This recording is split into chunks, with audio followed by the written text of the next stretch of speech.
Yes, we are in September, but the congested schedule week begins here as the Philadelphia Union start the first match of a double match week here as they will be up in New York to face off against NYCFC. And of course, guys, we have you covered with the preview show. Welcome, everyone, to today's edition of PHLY Union Podcast. I'm your host, JP Zapata, here for a special edition of the preview as we are looking ahead tomorrow night, Wednesday night, Yankee Stadium, Union, NYCFC. Nothing else needs to be said about that. So we always, as always, have to get the eyes from the other side. So without further ado, ladies and gentlemen, please welcome our dear friend, Javier from the NYCFC City Boys. Javier, what Yeah, is going on? How we feeling? feeling good, man. The team's a little sliding a little, but it's all right. I mean, vibes are still good. I think we're gonna make it to the playoffs hopefully. So it's exciting times. Definitely in a better situation than we are here down south in Philadelphia. Obviously, we're battling 2 points behind DC for that final playoff spot. We'll find out if they will make it, but it starts on Wednesday here against your boys at NYCFC. But first off, man, we got to check up with the City Boys. How are we feeling? Obviously, we do miss Daniel here. We unfortunately could not have him here, but we are blessed to have Javier. How are the City Boys doing, man? I love seeing your content out there. I appreciate it. I love seeing you guys grow. You've been growing like crazy, man. So we got our eyes on you. We see you killing it out there with Philly Union Network and all that stuff. So keep doing your thing, man. I appreciate that, man. Absolutely. Listen, little by little, it's all about all small MLS people, right? So wherever I go, I'm taking all you guys with me. And I love seeing your content, and I had to get your 2 cents of what has been going on here for NYCFC. But let's start. I want to start off as always with off the pitch, and you guys are such a fascinating club, right? I mean, your ownership groups. I mean, there's no introduction needed, right? Yankees, Manchester City, to the major sports conglomerates in the world, and it's finally headed to the right direction. Obviously, listen, you guys had the MLS Cup, you had some star players don the blue, the light blue and orange. But the problem is that you guys didn't have a proper ground, right? Playing at Yankee Stadium is cool for 1 to 2 seasons, but after 10, you're like, yeah, we need our own. We need a soccer specific stadium. It seems like you guys are heading in that right direction. Obviously, today we had the news of Marcelo Claudio, who now joins in with your front office. So it's definitely exciting time. So talk about the brand that is NYCFC, Javier. How has this been growing now as we're heading into the NYCFC stadium coming along? So there's kind of like a couple facets happening. I mean, I don't know if you saw the crust. There's a new crust that came out that basically looks like the old one. I don't even know why they had to change it, but okay. But it's kind of this whole rebranding of like they want to be called New York City Football Club, and it's like to distinguish themselves and like really come out and be like, hey, we are this brand. We have our own stadium now. 2026 is coming. World Cup. There's just so much exciting things. Stadium is coming. So I think this whole rebrand is like, it's like a rebrand refresh. They want to kind of come out to this soccer community in Queens, which we haven't we've started to embrace because we play some games at City Field. But I think that fan base and grabbing that Queens fan base over to when we get that new stadium is going to be tremendous. And it might be even us kind of breaking away from the Yankees a little bit, because if you see this, Claudio he just took 10% of the Yankees ownership. So there might be a little bit of breaking away from that, and Yankees own less than half now. They had 20%, now they have 10%. So I think it's a whole rebrand, and just kind of the only thing that I think is upsetting some fans is like they want to see stars now. Like, hey, the stadium's coming, and I think that's one of the things that was holding us back. Like we were playing in 4 different stadiums at times: Red Bull Arena, City Field. We played in Connecticut at some point. Like I think now this stadium is going to be opening the doors to those star players that you see in LAFC and LA Galaxy. It's so funny you bring that up because obviously you guys also took over your I don't know, I guess you guys can say it's your little brother in the Red Bull. It's funny it's funny when you guys take over Red Bull Arena. I always found that fascinating there. But it's fascinating you do bring that up because when we talk about the European stars, and every offseason or every transfer period, there's always the rumors. Griezmann, now we have Giroud over here, whatever big star you name it. It's always Miami. It's always LA. But we all know the biggest market in this country is New York. Does this mean that now you guys will be going after some of those big names? Maybe you guys are in the running for a player of the caliber of Messi in the future here. Yeah, and the interesting thing, and I guess maybe the disappointing thing, is that we've kind of gone that route. We went the David Villa, Lampard route, and while we had fans in the stadium at that time, it kind of fizzled out. So I think one of the things, and we've talked to CEO Brad Sims about this, and he said, "Hey, we're not trying to build stars. We're not trying to have posters of stars in front of our new stadium. It's more like we're going to be winners, and we're going to be consistent winners." So we don't need that big name. But at the same time, this is New York. We want big names. And that's what I always say. Like, you see, when it was Copa America out here, it was 81,000 at MetLife. Like, there are lots of soccer fans here, and you have to start attracting those soccer fans, and having a couple big names wouldn't hurt. And LAFC, and one thing that LAFC does, that they like keep turning over their new stars, and it's like they never kind of go through that slump. And when you have a big city like that, I feel like you can't afford to get those stars and then just turn them over again. That's a really good point. Now, like for a club like the Union, I love the way you guys build personally, because I love the markets you kind of dive into. I don't ever want the Union to go after those big type of players. And listen, the average soccer fan would love to see that, but I do hold I do hold a stake that building a team with guys who have a chip on their shoulder. You don't want one DP who's making $10 million and the rest, the locker room is 800,000, a million, 200,000. Like you don't want that disparity throughout the dressing room. But when you're talking about a market like New York, and obviously we all know Red Bull are not really going to be spending big money, but New York, there is that NYCFC, there is that possibility. So I think like for your club as in general, I feel like that's something that you guys should definitely look at. But it's hard to argue too, because you guys have been obviously semi-successful, and we'll talk about Nick Cushing and his tenure here. But I mean, 2021, that wasn't too long ago, and you look at some of the names on that roster; those weren't household names until now. Obviously, Tati Castellanos doing his thing over in Europe, but it is interesting thing to kind of look at, as the MLS kind of now moves into what, like MLS 3 or MLS 4.0 now. What does that kind of look like? So it's going to be interesting times in the league here in the next couple of years. Yeah, for sure. And I think I think you even mentioned this prior, and I actually listened to you a couple of times. Like, there's not many storylines this year, and I'm falling into that same issue that you're falling into, where it's like I'm not as invested as I was prior. And some of those storylines comes from, like, I don't know, like sometimes you see NBA and like you get the best star with the best star, and then you see him go at it, and that's a storyline right there. You want to see that, or the best player gets traded to this team, and then you want to see that fight. So I feel like we're kind of missing that this season. Yes, that like off the field disparity that like makes the NBA so big. I mean, even like the NFL, there's always huge storylines. And I talked about it before. I always felt like the MLS was heading in a direction where it was going to surpass baseball. But baseball this year has really captivated a lot of young minds, and they have a lot of star power. And hopefully the MLS gets back to that. It does feel like we kind of hit a little stalemate here in 2024, but there is still more to see here with our league. But with that said, let's talk about that club that you now. Oh, first off, anything you can add on with the Marcelo Claure news there from today? What is it? Because the big thing I see is like, what does this mean for NYCFC? What I think it means is that there's going to be more money being invested to the stadium. Really, that's what it is. And I think losing some of that ownership from the Yankees, who probably didn't want to invest more into this project, is kind of where that's going. But this guy has experience in the CFG world. He actually was part owner in Girona. He did start up Miami as well back in the day. So we'll see where the puzzles kind of lay out. But for now, I just think it's another partner and more investors onto the team. Okay. All right. So let's look now onto the pitch. Obviously, like I mentioned, Nick Cushing, now in his third season, his second full season now as a manager of NYCFC. And from afar, Javier, it looks like things are starting to click with Cushing and NYCFC.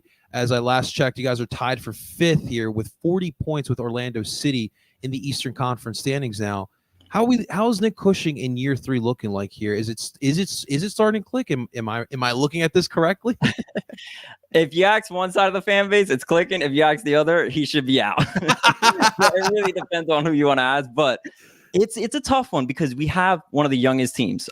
We are the youngest team at 23 years old. Average age is 23 years old. We always laugh about it, like their car insurance must be terrible. Besides Maxi Morales, everyone is young. That's why they all live in New Jersey instead of New York. But Yeah, it's a young team, but he kind of built out this young team. Earlier in the season, before the season started, there was a question of like, "Hey, we don't have much leadership here. Are you worried about that?" And he's like, "No, I'm the guy who picked these players, so I think this is the right team." But we're in a 7-game winless streak. And part of that reason is because we are such a young team and we lack leadership. So in part, the coach has to be the one to say, hey, I'm the leader. I'm responsible. We need to be held accountable. And to a certain extent, it feels like certain times we're not held accountable. And then certain times, like we look at the first half against DC United, we were clicking on all cylinders. Things were working.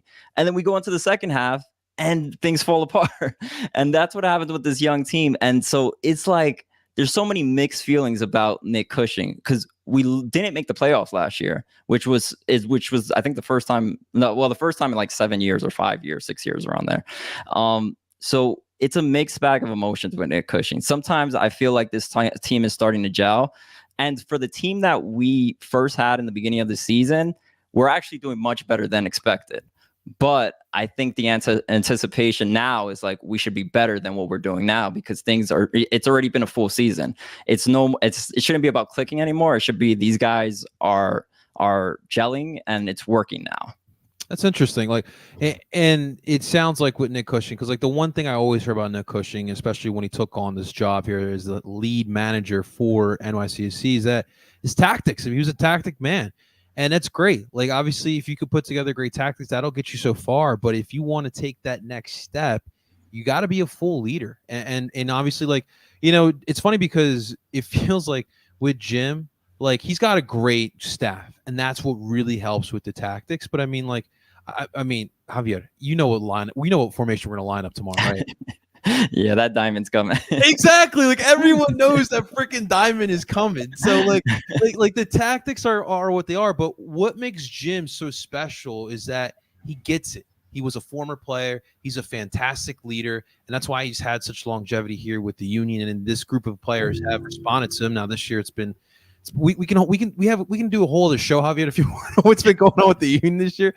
But like that's my point. Is that like, when you are a manager, you do need to have a good group of people. Like, it's not just one guy, but you need to be a leader. And it's, from what it sounds like with Cushing, that's something that he may be missing there. And we'll see. Obviously, you guys are in a good spot for playoffs, but we'll see what you guys can do, especially with that young team. Yeah, and talking about like the young team, I mean, we talked to Talles Magno very well. I mean, not to bring that up, but you do. But Talles Magno, he was supposed to be the future of this organization. He was that guy. He was put on a pedestal after Tati Castellano left, and he was going to be the number 9, which never kind of worked out. But this year, we kind of got other strikers, and Talles Magno, he was a little bit injury plagued, but then he was also left off the pitch. And I think some of that comes with Nick Cushing having certain players that he wants to play because they fit his tactic. But when you have more talented players like Talles Magno, you got to get them on the pitch somehow, even if they don't fit your formation per se the perfect way, but maybe you work around. And that's where I think Nick Cushing sometimes lacks. Like, hey, if you have a star player, work around him versus whatever your tactic is in your head. It's interesting because I remember, I think it was last year you guys put him at the 9 at the beginning of the season, right? Yep. And it was a failed project. And I thought to myself, I'm like, this dude was disgusting on the wing. Like, there was no defender in the MLS that could stop him. And he was getting assists at a nasty rate. And you guys moved him at the 9. I'm like, okay, I get it. He's still young. He obviously has the body type to play as a 9. But why would you want to tinker with that? And that's where I kind of didn't get it. But it just sounded like it's just a mess situation. That's probably best that, especially with this iteration, with Nick Cushing as the lead guy, probably best for him to head back to Corinthians and Brazil for a little bit of a loan. It's just a loan till the end of the year, if I'm not mistaken. Yes, I believe it's a loan to the end of the year, but I actually don't know. I'm blanking out now. That's all good. It's all good, man. I will say I'm definitely happy that he is not here. That's, as a Union fan, definitely happy that he's not here. It's going to be interesting with this attack here for NYCFC, and like your MO still is, it doesn't matter who the manager is. You're going to possess the ball, and you guys are going to attack with the ball at your feet, and that's pretty much how NYC has always been. It's concerning because Jack Elliott got two yellow card accumulation, so he's suspended for this NYCFC match. So we're going to be playing a fullback at center back. It's going to be Glesses, and it's going to be Ariel, which if I'm not mistaken, Hariel in the 21 Eastern Conference final played on the left-hand side. That was really the first time I saw him out of position, but he's our best 1v1 defender, so that's probably what we're going to see here for the attack. So I'm a little concerned. About that factor there, going right at Hariel in this matchup here. We have basically like a double 10 going on, because now we have Maxi Morales, who's back, and Santi Rodriguez. And Santi Rodriguez has kind of taken over that 10 role since Maxi's been out, because he got injured last year and it kind of overlapped into this year. So they're an interesting thing because they kind of overlap each other, play off each other, and it's really dynamic at times. And it could be very dangerous, those two on the pitch at the same time. The only thing is Maxi Morales is 37 years old at this point. So it's like, Nick likes to press, and sometimes Maxi can't go a full 90. So it's like you have to either choose, do you want Max to be a super sub, come in the middle of the game and be dynamic, or do you want him to start off and you start off strong and bring all your offense forward in the beginning of the game? That's going to be interesting to see. Let's move to the back line there. It's gone into the days of Chanel and Collins there. And I saw that you guys have now allowed the 12th most goals in the MLS. Not terrible. But how's the back line been faring this season for NYCFC? The back line's been interesting. We've been plagued by injuries. That's been kind of our issue. So Risa and Thiago Martins have been our steady center backs, and they've been kind of locking it down. Risa actually just got injured against DC United. He was supposed to start in the 5 minutes before the game. He said, "I got a knock. I can't play." So it would be interesting to see if he ends up starting this game. We would hopefully need it, because Tana, he's new to the team. He has times where he's great. He has times where he's terrible. And he will draw a quick yellow card. So be ready for that foul, because he is going to foul the hell out of someone.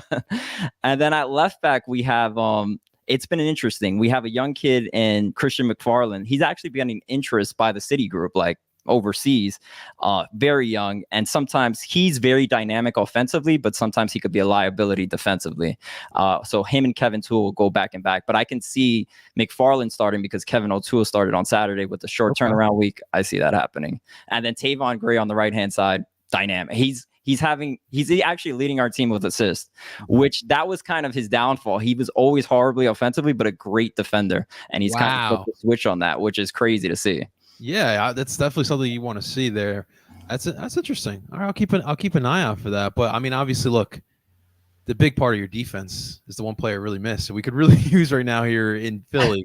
Matty Freeze. No, I cannot believe you guys let that guy go. He is so good, dude. Dude, and the thing is that, look, Andre is always getting called up by Jamaica, right? Yeah. And now he's getting older. So now the factor is he's missing games. He's more than likely, Jim says day to day, I don't think he plays tomorrow, especially at Yankee Stadium. And so since Freeze has been gone, we've relied on Joe Bendick, which not a good option. We signed this kid from Louisville City, who had a great year last year, in Oliver Zemla. Still pretty young. We rushed him in there, and looks like right now his confidence is shot, and unfortunately he's unplayable at this level. Andrew Rick, a young goalkeeper from our homegrown system, he's our Union 2 starting goalie, and another one, he's just too young. And it's funny because Andre's missed a lot of matches, and in those matches you really, and like we've always appreciated Andre, but you really appreciate Andre when you saw some of these goals, like the Cincinnati match or in July, where I'm sure you saw the goal. Oriano from midfield just chips it on Oliver Zemla, and it's like, that's crazy. Andre Blake does not allow that to happen, so it's like a huge factor. And I see what Matty Freeze does, and like I knew this, like I knew Matty Freeze could start for the majority of these clubs here in the MLS. And he needed his time, and obviously Andre Blake was, and as we just extended Andre this year, I just knew for Matty Freeze it was not going to happen here in Philadelphia. But man, I miss him, dude. He's grown even more now too. Yeah, he's developed to a player that it's insane just to see his growth. It's really crazy. And the crazy thing is, we kind of were in the same situation. We had Sean Johnson for so long, and then we thought, oh, Barraza is going to be the guy. We bring in Matt Ice to have competition with Barraza. But Barraza started when Sean Johnson originally left, but then Matt Ice just became the clear favorite, and it was so crazy. I actually, Barraza got the start for Leagues Cup. And in the beginning of Leagues Cup, he said, I'm going to get the start for the rest of the Leagues Cup. That's what the coach told me. Then we start winning, and then he puts in Matt Freese wide away. We get further in the tournament. He's like, Matt Freese has got to come. We actually lost to Cincinnati. We like melted down on them. And then that's when Barraza was at goalkeeper, and they had to put Matt Freese the next game. I was like, no, we got to get him in. But kind of the same thing that I was going for, like Nick Cushing with young guys. When you do something like that, they lose some of their confidence, which is kind of a bad thing. And that's where I get reservations about, like, did he talk to him about changing him again? Like, that's an interesting dynamic, which I would want to know more about. That's such a tough thing. And obviously, that's our MO here in Philly is like, it's development. It's the homegrown. The amount of times I hear the freaking homegrown system here in Philly, like that's just what you do. And you have to have a proper system in developing them. And obviously, look, every player is different in their development, so it's important to kind of manage that as a manager. That's the tough part.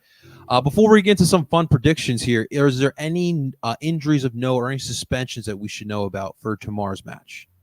The only thing I would say is Risa might be hurt, Okay. and Kevin O'Toole might have had a knock too because he left early in the game. Okay. All right. Yeah. All right. We'll keep an eye on that for that. All right. So without further ado, it's the fun part of the episode. We got to get the predictions, man. We got to know what we think is going to happen here. So, Javier, give it to us. Wednesday night, Union NYCFC, Yankee Stadium. How does this end here? NYCFC has a stellar record at Yankee Stadium. They're like 5-2. So I'm going to say we win 2-1. Santi Rodriguez scores, and I'll give one to Alonso Martinez because he has been on fire lately. And we might see Raquinho come back out. You remember that, dude? Good stuff, Javier. Dude, I forgot about that. Yeah, that was a great day. We kind of, what's crazy? Because of that, we won that game. The players started to feel like, oh, the raccoon was good luck. So they bought a little raccoon teddy bear that they would ride airplane rides with, and they would bring him along to like away games. Yo, honestly, like our rivalry is super underrated here in the league because, like, come on, who could talk about a raccoon story in the middle of a regular season match? That was such a great story. That made that game so much more fun. Yes, absolutely. Well, for the Union, desperation has to slowly come out here. You're 2 points behind DC for the final playoffs. It's crazy. Like, there's a possibility the Union can miss the playoffs, which would be wild in this tenure here for Jim Curtin. But 6 matches left. We have you guys Wednesday, DC on Saturday. I said it earlier here today. The Union need at least 4 points within this week. All right. I think that tomorrow they start with a draw, though. Yankee Stadium, even though we finally got that monkey off our back in 2022, and obviously 23 we didn't play at Yankee Stadium, but in 22 we got that monkey off our back. I don't think that's enough, though. I think we get the draw. I don't think Andre plays, and that's going to be big. I don't like the backline situation whatsoever. It's going to be bend but don't break here for the U tomorrow, and I don't like that recipe for them because that's not how they should be playing. When they're playing aggressive and taking all the risks that they possibly can, that's when they're at the best. So I got a 1-1 draw here for the U and NYCFC. But Javier, dude, it's always an honor having you guys on here. I wish next time we'll get Daniel on here. Yes. You guys both on here, but let the people know where they can find you because you guys are doing a fantastic job up there, man.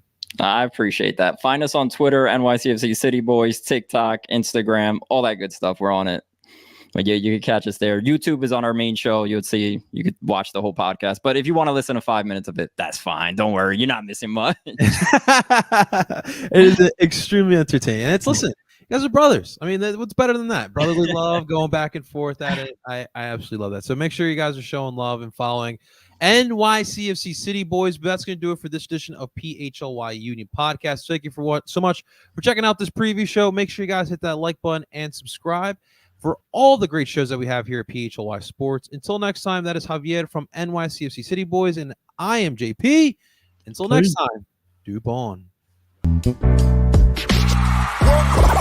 all silly like the mayor.